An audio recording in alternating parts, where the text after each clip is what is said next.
This is part 2 of topic 2, lesson 1 notes, the atmosphere and you.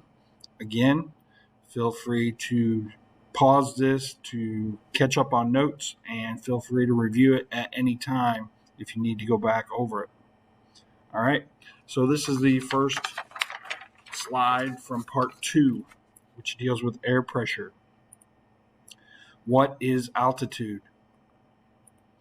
It is the distance above sea level. The higher the altitude, the lower the air pressure, which means less air pushing down on you.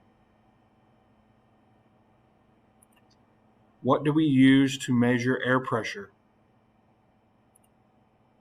A barometer.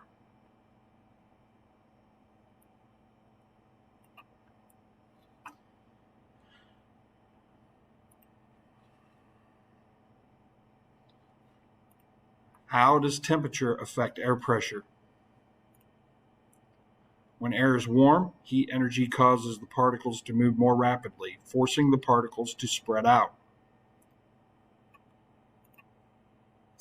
Warm air is less dense than cold air. It exerts less pressure.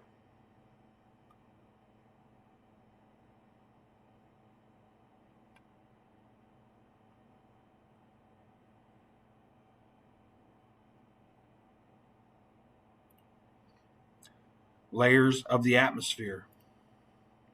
What are the layers of the atmosphere from the surface of the Earth upward, based on temperature?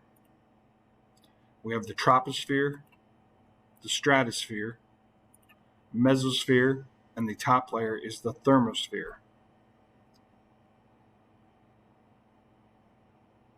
Remember, this is from the surface of the Earth upward. Energy in the atmosphere. The solar energy absorbed and stored by the atmosphere causes Earth's surface temperatures to remain fairly stable. That's a good thing for us. Why is Earth's atmosphere unique? It holds just the right amount of solar energy to protect life. So it doesn't hold too much, so it's too hot, or it doesn't hold not enough to where we're too cold and freeze to death. So it's a pretty amazing thing, actually. Heating of the Earth.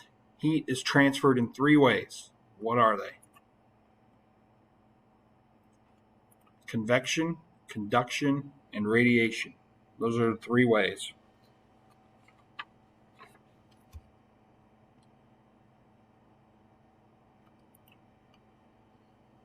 Winds. The atmosphere is heated by solar energy. This causes unequal heating and causes changes in air pressure. The warm air expands and becomes less dense. Cool, dense air nearby pushes underneath and causes the warm air to rise. This movement is called wind. By the way, this part right here, this will be the essay on your quiz. Make sure you know it. And it's on page 54, by the way. Air moves as wind from areas of higher pressure to areas of lower pressure. More on winds. Unequal heating over small areas equals local winds. In other words, areas in our local area. Unequal heating over much larger areas equals global winds. So that completes your topic 2 lesson 1 notes. Again, feel free to review these at any time, go over them, pause, whatever you need to do to make sure you know this information.